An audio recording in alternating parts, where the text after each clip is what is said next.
Why should an honest answer be a mistake? How can a modern day manager not have a mobile phone? Why should he? You're welcome along to Thursday's football show. Nathan and Daniel McDonnell in the studio. How are you? Hi Nathan, how are you? I'm very well, Daniel. How are you? Very good, it's very formal. Good. I just went with Daniel for once. Yeah, no, my mother would be delighted with that now. Oh yeah? Chuffed. Yeah. You cannot call you Daniel enough anymore. That'd be the homestead. People who don't know you, I'd say refer to you as Daniel because your byline in the paper is Daniel. That's I go with that in the paper still. Yeah, so it's generally like you get an email from people you haven't met before and stuff. I always think it's sort of slightly formal, but there you go. You'll be very popular at home now. Good move. Okay, well, good. I'm delighted with that. Are you well?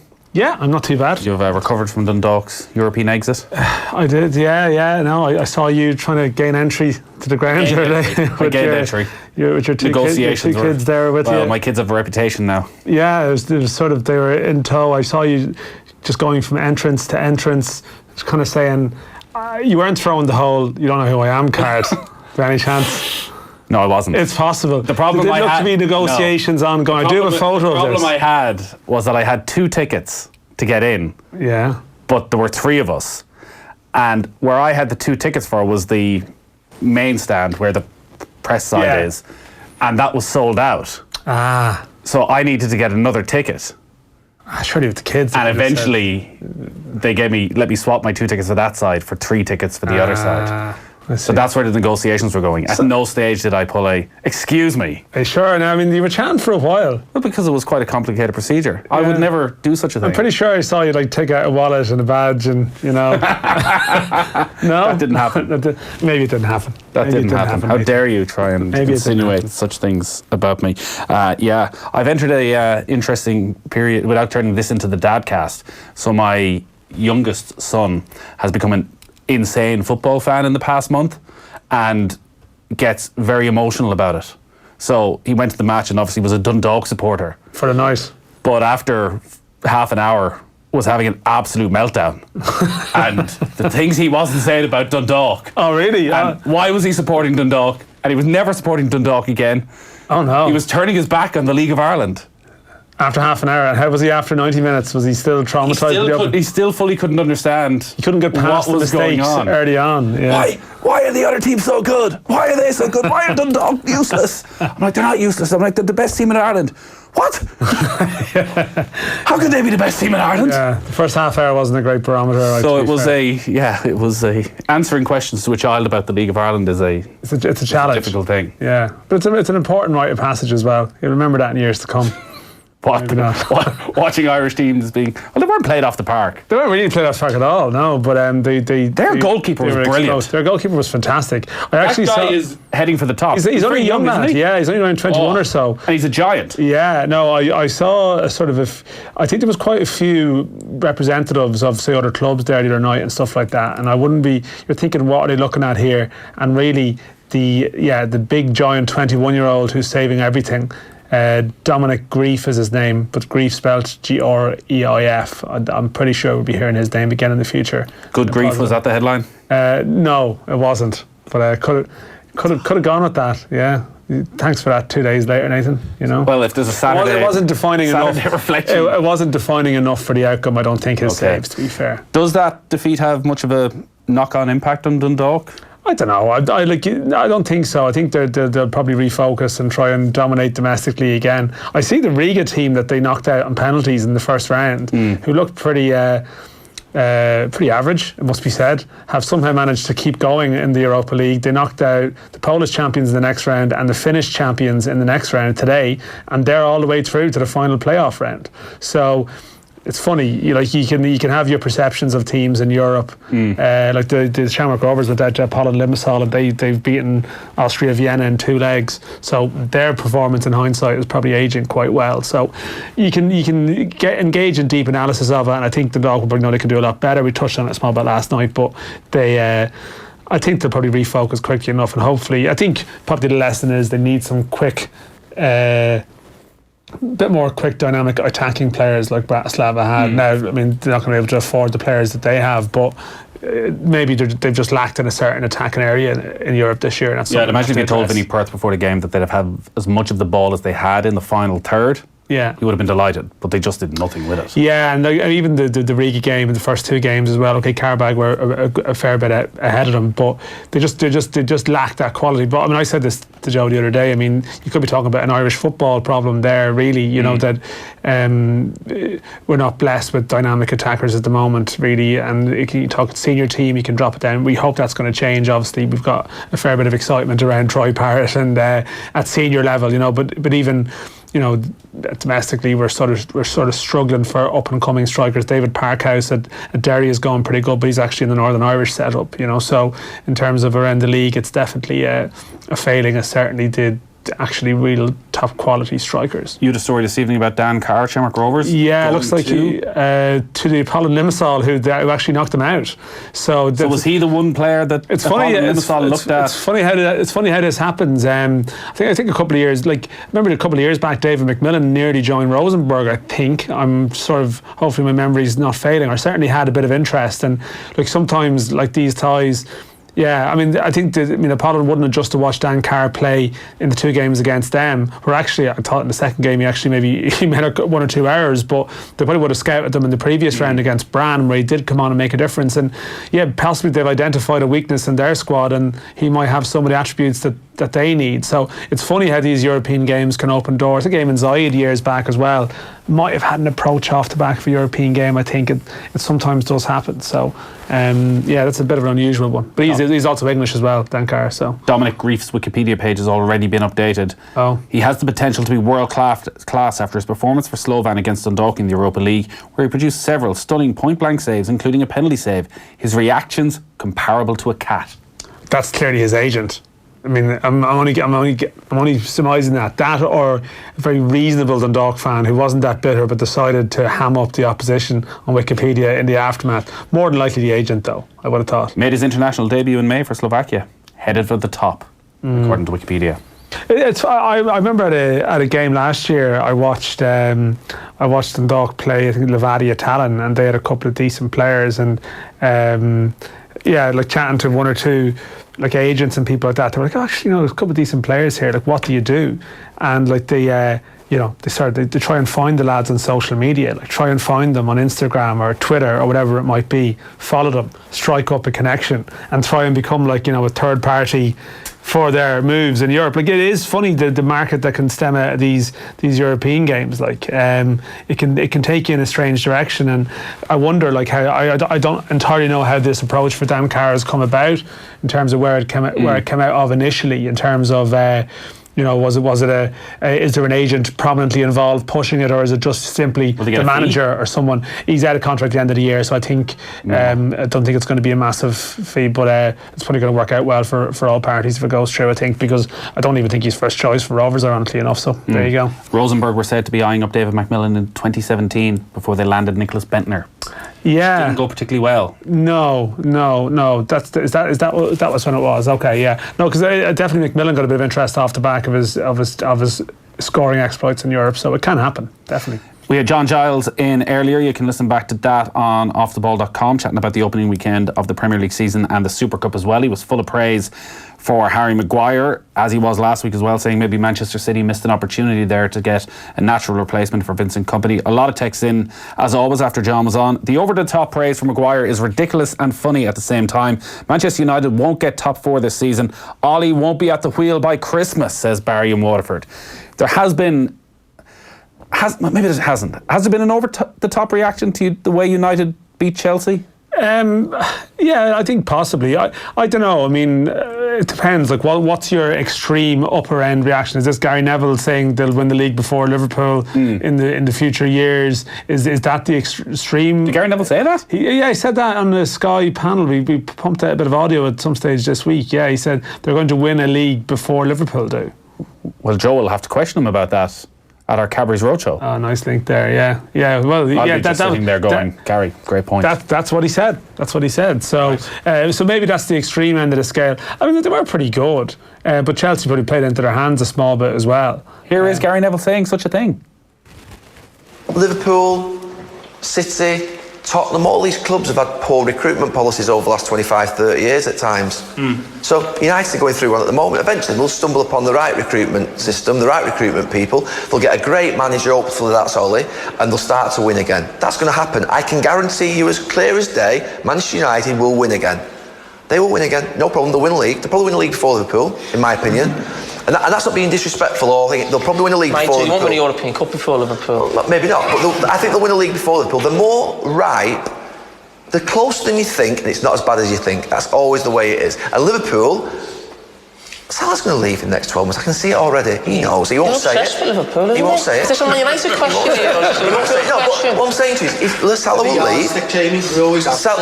Salah will leave. He will. I absolutely guarantee you, because I can see it, you can feel it, you can smell it. Can you?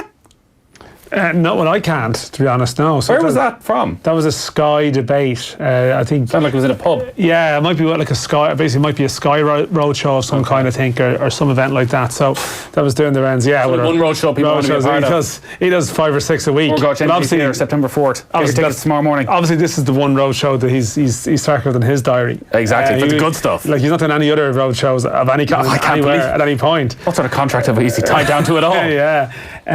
So I mean, so that's what I'm saying. That's the extreme end of the scale. If you suddenly watch that and think, well, you know, now convinced that the good days are coming back, I think it's probably, yeah, it's going to swing that way off the back of the pessimism that probably existed around them before season. So if you thrash a team 3 or 4-0 at home, there's going to be a positive response around it. But the Maguire thing, I think there's an element of the Maguire thing as well. It's probably a transfer that a lot of people want to work as well, and there's probably a fair bit to like about him, and it's a great story, and like, you know, it's an English player, so there's always an extra in terms of the coverage of it. There's probably an extra sort of oomph in the hype factor that comes around it. But I mean, he did pretty good. But I don't know if that particular game against Chelsea is a litmus test for him in that regard. You know, what struck me after the game when we were commentating on it on Sunday was that United look like a team who will do well against other teams in the top 6, who are happy to press high, and we'll get on to Liverpool's high press in a moment. Like, the one thing that struck me watching them was, if the two teams are playing when they meet in October, November, like they're playing now, Manchester United could well beat Liverpool, because the pace of Rashford and Martial, if Liverpool play that high a line, will cause them all sorts of problems. But against Wolves, who won't totally sit back, but who are very solid defensively, against teams who won't give them that space. Like, whenever Chelsea sat back, Manchester United were unbelievably predictable. Midfield was offering absolutely nothing. There didn't seem to be any sort of a game plan among the 3 midfielders when the game was tight, particularly in the first half. You had no idea who was playing where among the 3 of them. It was so scrappy. It was entertaining. But I remember after half an hour, myself and Kevin saying that, like, in a way, this looked like a mid-table clash. Like, there was no great quality in midfield. But also, Martial and Rashford, when there was no space, just didn't seem to have the... maybe it was an understanding that they'll gain, but just enough nous to break down a Chelsea defence. It was all just counter-attacking pace, really. Yeah, no, that's true. And it would be interesting how Wolves and other teams play it. I mean, you know, sort of a tactically astute team will probably, I guess, sit in a bit more and be a bit more disciplined in terms of how they approach it, and try and starve them a space. So yeah, that's something they're going to have to be mindful of. I mean, when you think about it, last season, 1 or 2 of the better performances they had, I mean, away at Spurs, you know, they did particularly well, and they were suited by that. I mean, it's pretty straightherforward. That was we did that game as well, and it was the most obvious comparison, because also in that game, Spurs didn't play that poorly. Sissoko, I think, got injured, and the second he got injured, United suddenly got a bit of control. But they got them on the counter-attack. They took their chance. Yeah, so that will be the template. You know, I guess that the template, that will almost be in mind in terms of opposing managers, in terms of how they neutralise them, in the sense that, probably be a bit more conservative. I mean, Wolves is an interesting, because they can be a positive enough side to play with their wing backs. You know, they just need to be, sort of mind the house in terms of how they sort of attack and Yeah, I also see very sure of themselves. Wolves also a very good record against apparently the top six, Yeah. like the big teams. And the Wolves team that started last weekend was the exact same team that started against Liverpool on the final day of last season. So while they've brought some players in, they've actually been no changes. They're so actually they playing, know each other inside out. They're playing tonight. Yeah, I think they're 3-0 they're up. playing all their new signings tonight. 9 changes. Yeah. They're 3-0 up against Punic in the Europa League. 7-0 on aggregate. Neto, Gibbs White, and Vinagre. Gibbs White's one of those players who, if he gets a run, you feel could be a really talented player for Wolves over the next couple of seasons. So they're cruising in that. Yeah. Rangers also heading into the final round. They're going to play of the Legia Europa League. Warsaw Rangers, which is actually it's going to be interesting. There's a few tasty ones like Celtic. I know Celtic failed the other night, but they still have to play AIK from Sweden, who beat Shamrock Rovers last year. Like it's not a pushover. They'll be favourites. They'd expect to go through, but it's not by no means a certainty. Legia Rangers, there'll be a hell of an atmosphere. I've been in Legia a couple of years ago for the Dundalk match, and that was amazing. But Rangers will bring you'd imagine they're probably a bigger travelling support and have the potential to be pretty tasty as well. 7-3 against Midtjylland on aggregate. Rangers lead at the moment. Shane and Sligo, Liverpool are playing the high line because of VAR. They obviously think they're playing the percentages. They'll either catch them offside or the defender will catch them. I was making that point to John Giles that maybe the reason, and it has been the one criticism of Liverpool over these 3 games so far this season, is that they're playing very, very high. It seems trying to go with an offside trap quite a lot, but teams are getting in behind and getting opportunities. And I was making that point, maybe with VAR, you feel that if your offside line is perfect, you'll be fine. I hadn't thought about that. That's actually a really good point. The team will always be caught offside. It's no longer reliant on a referee's decision. You will always get the decision, but you obviously have to be perfect. Yeah, no, I hadn't really thought about that, but that actually it's a good way of looking at it, that you think that the percentages are weighted more in your favour. Who did they play at Liverpool at the weekend? Southampton. A high line. Who do you need? Only there was a pacey striker who had a really good record against Liverpool. Yeah. Who could it be? Gone.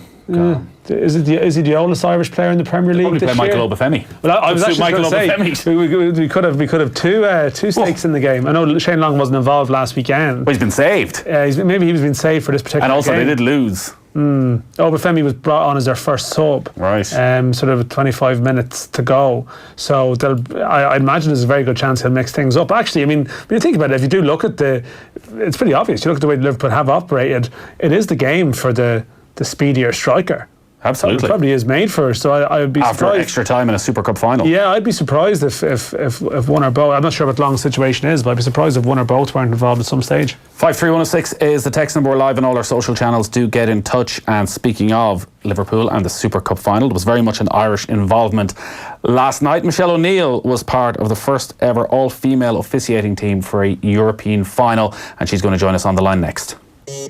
Football on Off the Ball. Down to business. This week, Down to Business is coming to you live from the Republic of Work in Cork to celebrate Food Fest 2019. We'll be looking at the business of food in Cork, and we'll be asking if Leesiders need more buses. We'll be hearing 101 reasons why Cork is actually better than Dublin. Plus, after the show, the audience will get to enjoy some fantastic Deliveroo food samples from the best local producers. It's all thanks to Deliveroo, delivering food freedom. The event is free, but you do need a ticket, so simply go to newstalk.com/events to secure your place. Down to business. Brought to you by Bank of Ireland. With me, Bobby Kerr, this Saturday from the Republic of Work in Cork at 10 o'clock. On Newstalk. We hope to see you there.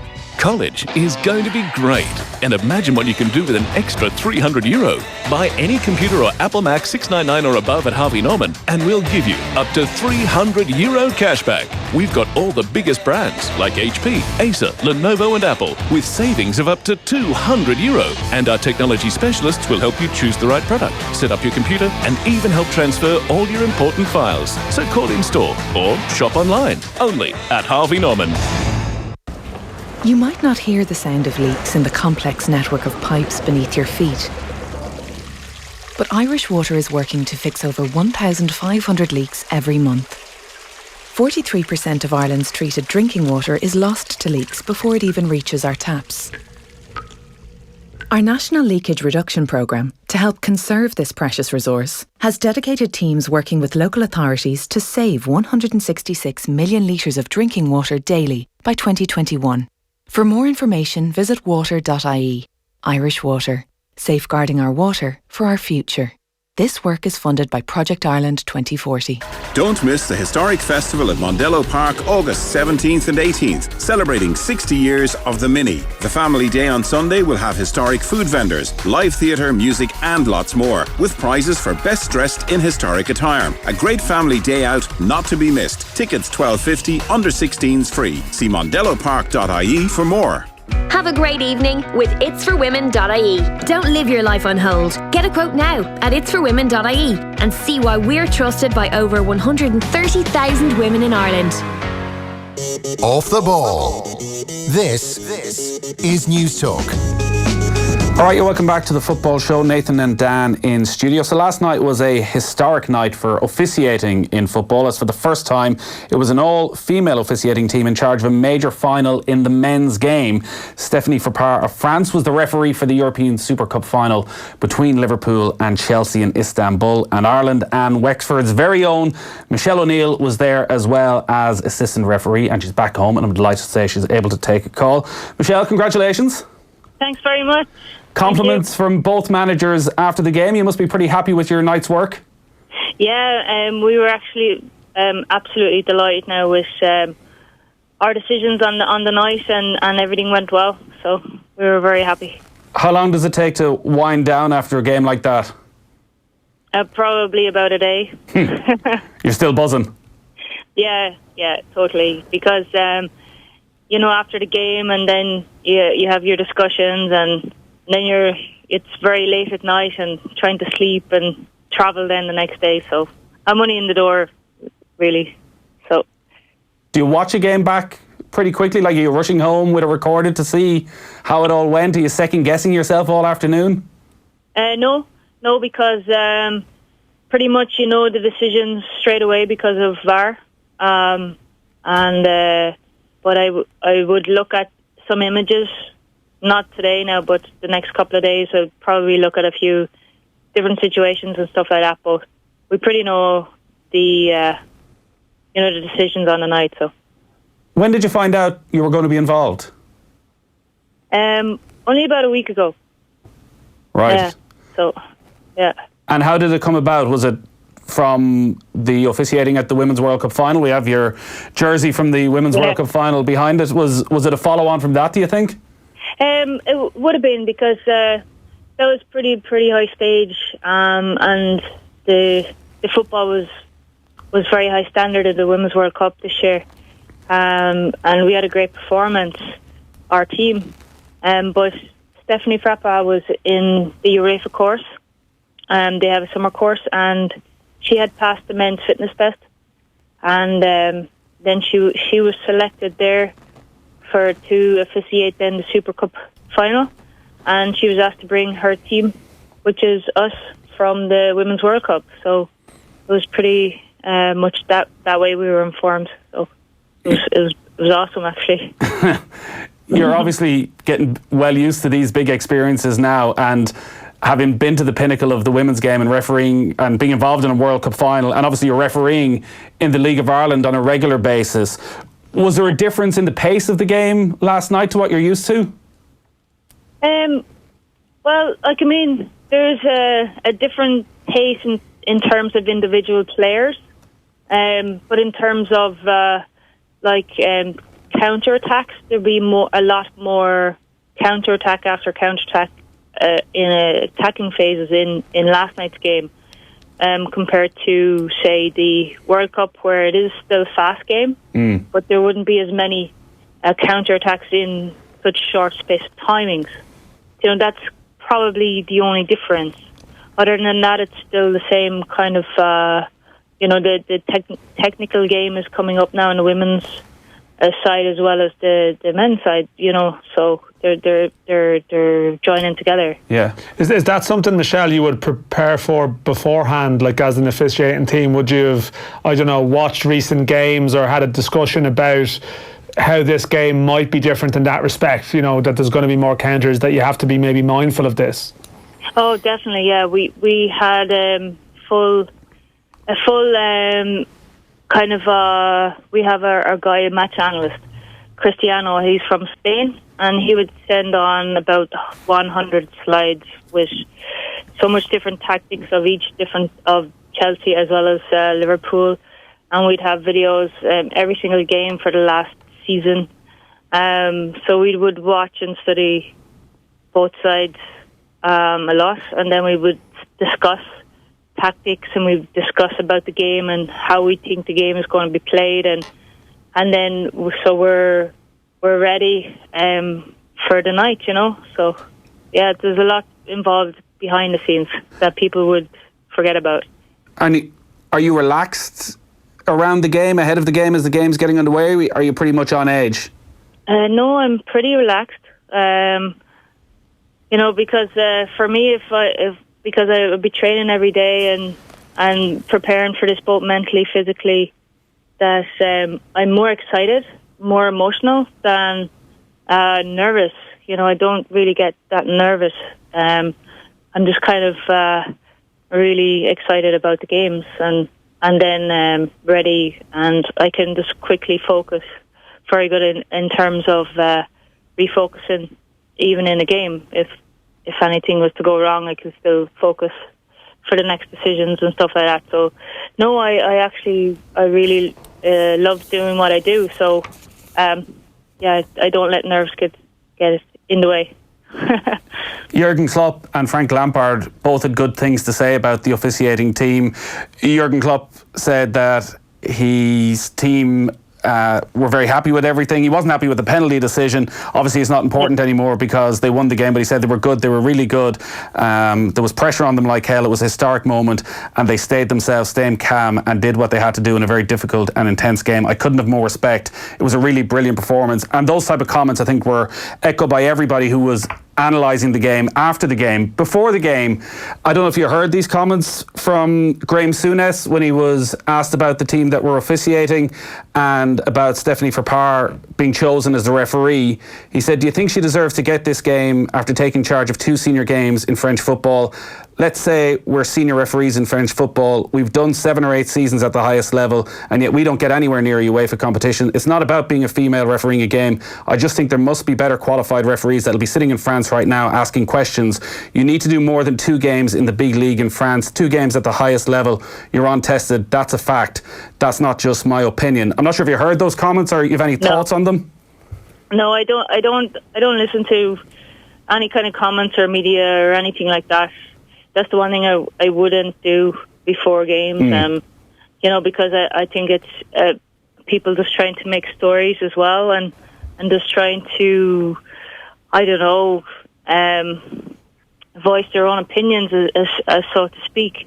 But I mean, everyone deserves, I think, officiating, men, female, there shouldn't be gender orientated. You know, I mean, if you're good enough to do the job, you're good enough to do the job. And Stephanie Frappart really proved that in the last couple of seasons.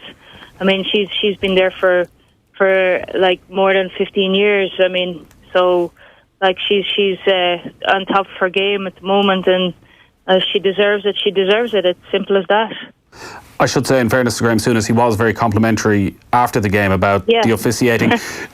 Do you feel, in a way, though, that as a team and the referee, that actually, even if you were fast-tracked, it's the right thing to do to have female officials out there in front on the biggest stage as role models for other females who might be thinking of trying to get into the game?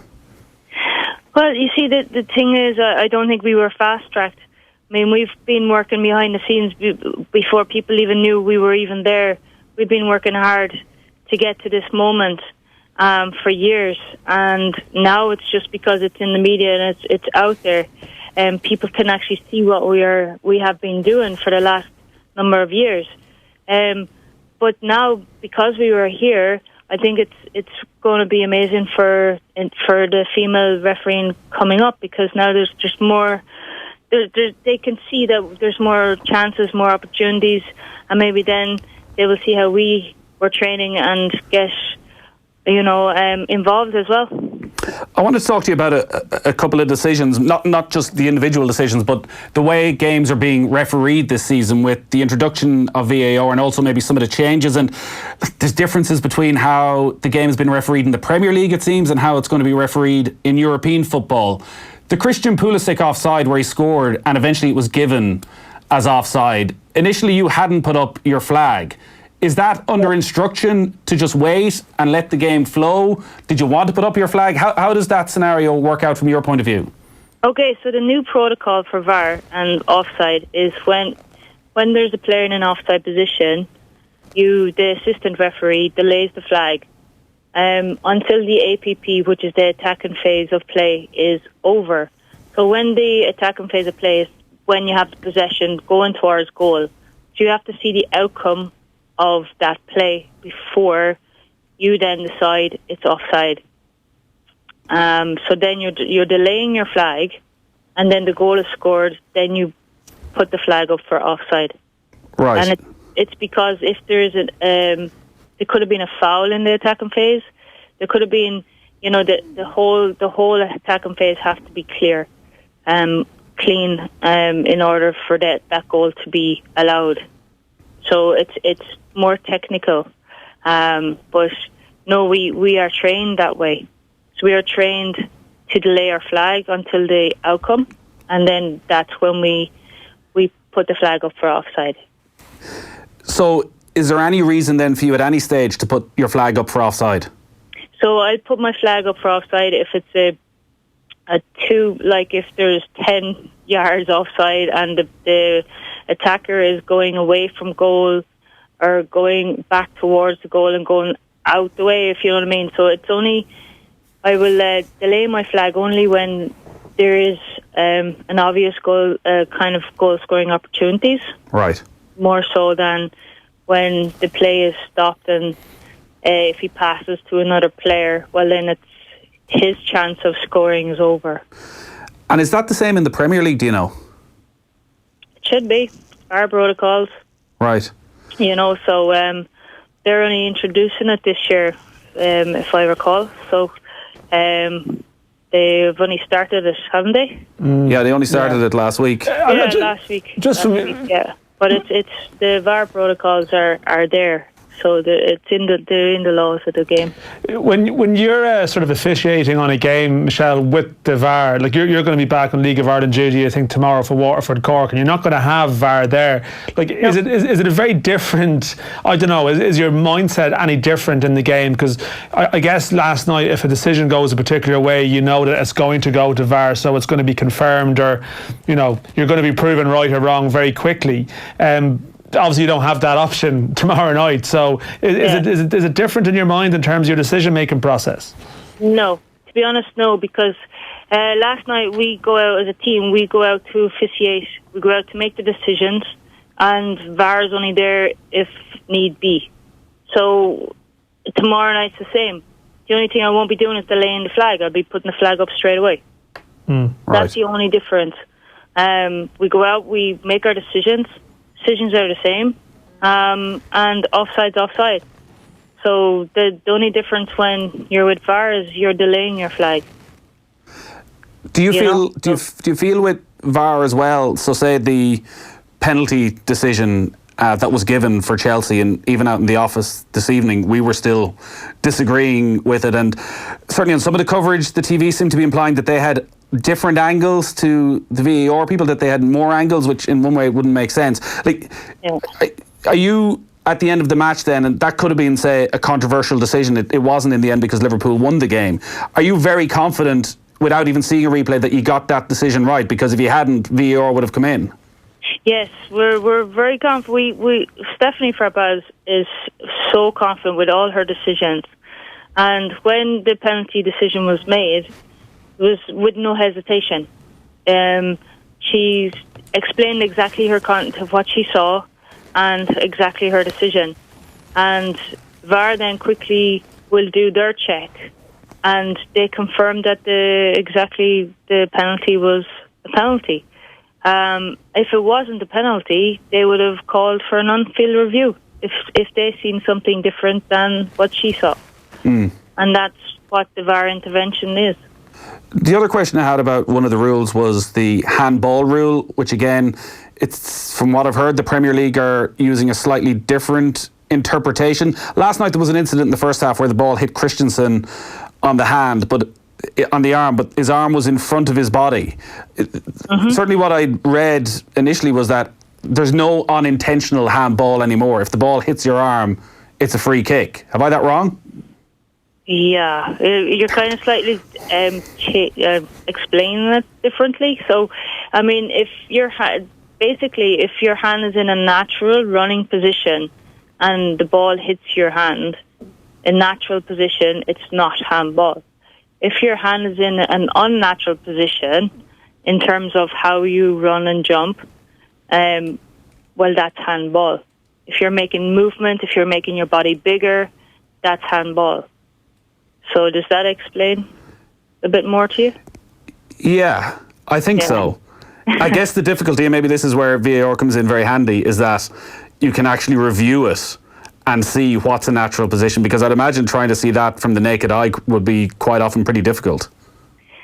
Well, I mean, when you see so many videos, when you do a lot of video analysis like we do, it becomes second nature, to be honest. Right. Yeah.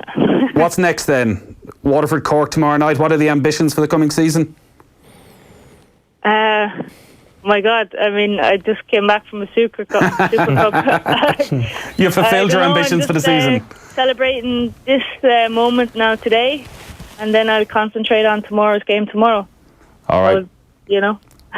Well, enjoy it, Michelle. Well done again. A lot of compliments coming in from everybody for what you've achieved in your career, because it is a brilliant achievement to get to that level. And enjoy Waterford tomorrow night. I'm sure there'll be a warm welcome for the first 30 seconds anyways. Yeah. All right. Thanks a lot for taking the call, Michelle. Very much. Thank you. All right, Michelle O'Neill there, who was assistant referee. Put you straight on your rails there, Nathan. Well, I suppose it's the definition of, I suppose, like... So this came up last week. Making it bigger, you see, that's with the thing. The free kick in Watford against Brighton. I don't know if you saw this. Pereira from Watford took a free kick. No, hit I didn't. The player on the end of the wall, and he jumps. And it looks to me, his arm is out by his side, on his left-hand side, as the player's trying to bend the ball past him. And I would have assumed that's making your body bigger. Yeah. And obviously VAR look at it, and no penalty was given. But the reason, from what I can understand, is that to jump, your natural body position would be with your arms ever so slightly out. Right, yeah. So that is your natural position. So much like Christensen last night, maybe your natural position when you're defending a ball is to put your arm across yourself. It's like, is there like a definition of what a natural position is in terms of what's being given to officials? You know, do they have like a... Well, I guess as Michelle's saying, they're refereeing and involved in so many games. Yeah, they've seen it 1,000 times before, that they should be able to very quickly. It is interesting with the level of analysis that they do, you know, and I even spoke to some people around the European games recently, say for Irish clubs, that, like, you know, if you're refereeing the second leg of a game, it's the second leg of a tie, you have to watch the first leg of that tie with a view to like studying set pieces, who does blocks, who does this, who does that. Like, it is actually very forensic, the level of preparation and detail that they do, you know, to look out for A, B, C, D and E. So this is the thing, like we will wade into a decision off the basis of like, well, we haven't thought about this that deeply before, whereas you would think that all the refs have these scenarios in advance, that they're prepared. I mean, you think back to the high-profile VAR incidences, like the PSG Man U last year, and I mean, a lot of the debate around that would have raged around what's a natural. Well, that would be a penalty kick. Yeah, because I wish Michelle was still here to answer all these questions. We should just do a question and answers. Ask Michelle. Every football spot we do now, we just have Michelle on the line. Pretty simple, yeah. And then she can butt in and go, lads, you're talking absolute nonsense. Just cut to the crap. She cut you down there pretty much. I think, don't quote me on this, but the natural, unnatural position is only as far as your shoulder. And if your arm is up above your shoulder... That's a pretty lot, yeah. So if you jump like this and you feel this is a natural way for me to jump, but your arm is above your shoulder and your hand is up in the air, that's going to be a penalty. Because remember the Andy Boyle one against Legia Warsaw 3 years ago, he was on the ground, wasn't he? So it was, what's your position? What's your natural position if you're on the ground? To have your hand on the ground. Yeah. Nathan, good to see we finally found someone who can explain the offside rule to you. It's a fair point. Just asking the questions about why the flag didn't go up. Yeah, no, like it's. But this is where my confusion is. So everything I understood was what Michelle was telling me, that they keep their flag down because that's a tight call for Pulisic last night. Yeah, scores a goal at the end of it. You let it finish. And it's the easiest thing and the right thing to do. And the entire reason for VAR is that you then rule it out. Right decision. But at Old Trafford at the weekend, there was a goal scored. I think it was by Olivier Giroud, and the offside flag went up instantly, and everybody had stopped. And it was a tight enough call. No, again, it was the right call. Yeah. But everyone had stopped. The United defenders had stopped before Giroud scored. I was wondering why they hadn't just let it run. It would seem to be, there was, as she explained it there, it would seem to be different. I mean, he wasn't coming away from goal, right? Or he wasn't in that scenario that she mentioned where you put it up straight away. But the Premier League definitely are taking a slightly different interpretation in terms of handball. A not quite as extreme. So it doesn't really help it become clearer to people then. No. After there's different standards being applied in different places. Was there a turner's cross from Michelle's first game? Fair play to her. Suspect she'll do an Alan Kelly, as there's no Moolah in the League of Ireland. Yeah, off to the States. But Alan Kelly, he does referee in the States, but he also has like a full-time role over there as well, I think, with their sort of referees association. She did a brilliant job last night, miles better than what you see in the Premier League every weekend. Only problem I had was Azpilicueta shouting at the ref when she called a foul against him. He was towering over her and it looked terrible. Fair play to her for not taking a blind bit of notice, says Larry. No, there's nothing really Azpilicueta can do about that. No, I don't. I mean, no, that's treating people differently. You know, we can have a debate about how players treat match officials, but I'm not sure about sort of being more queasy about them being harsh towards female officials. That's actually bringing gender into it then, you know, which is exactly what Michelle said. They don't want to be looked upon in that way. We'll take a very quick break. Off the Ball on News Talk. Let's face it, the Irish summer has serious commitment issues. It's always late, disappears for weeks at a time, and consistently breaks its promises. But not us. At Electric Ireland, we're committed to giving you an 8.5% saving on your gas and electricity year after year after year after year. Visit electricireland.ie/join for the kind of commitment you deserve. Estimated annual bill €1,736. Average consumption, urban 24-hour, discounted unit rate, standing charge, PSO levy and carbon tax. Residential, dual fuel, direct debit and online billing. Terms and conditions apply. See electricireland.ie/EAB. Rated 1st of April 2019. Subject to change. Mattresesdelivered.ie. Sale now on. Delivering your mattress immediately to any part of Ireland free. That's mattresses-delivered.ie. Don't forget the hyphen. It's time for the weekend. Get to B&Q and get set for that painting project. Our huge range will help you do it Saturday and enjoy it Sunday. Like Dulux 5-litre coloured emulsion for just €30. So for all your paint essentials, you can do it when you B&Q it. So that concludes the Uninest apartment tour. What do you think? This can't be right. My own ensuite bedroom, new kitchen with huge sitting room for €240 per week? Wait, I bet the bills are mad steep. So, how much are the bills on top of the €240? All bills included. All bills included? Get out of that garden! Yes, we do have a garden too. Follow me. Uninest Student Residences. Unbelievable accommodation. At Centra, we have great offers in store, like Centra Fresh Irish part-bone chicken breasts, 610 gram, better than half price now, €3.45. Centra Selected Berries range, any 2 for €5. And our mega deal until Sunday, Santa Rita wine, 2 for €15. Centra, live every day. Enjoy sensibly. Off the Ball. This is News Talk. Welcome back. Dan McDonnell in studio. We're almost done. We have live coverage of Chelsea against Leicester. We'll be at Stamford Bridge on Sunday for that. It's a 4:30 kickoff. Dave and Gary Breen bringing you that one. Chelsea obviously looking for their first win of the season. Desperately in need of it now. They were actually okay last night though, weren't they? So Kante's back. Yeah. If you go through it, they're missing their best centre half in Rudiger and their best player in N'Golo Kante. Yeah. So the one problem that won't go away is Olivier Giroud and Tammy Abraham up front. Yeah, I know he's not obviously a striker. I mean, Mason Mount come on and did okay. Like they do have, you know, they have talented attacking players. But I think to me the interesting about Chelsea is how much leeway Lampard is given, how much understanding there is more than likely they are still going to struggle to be really competitive.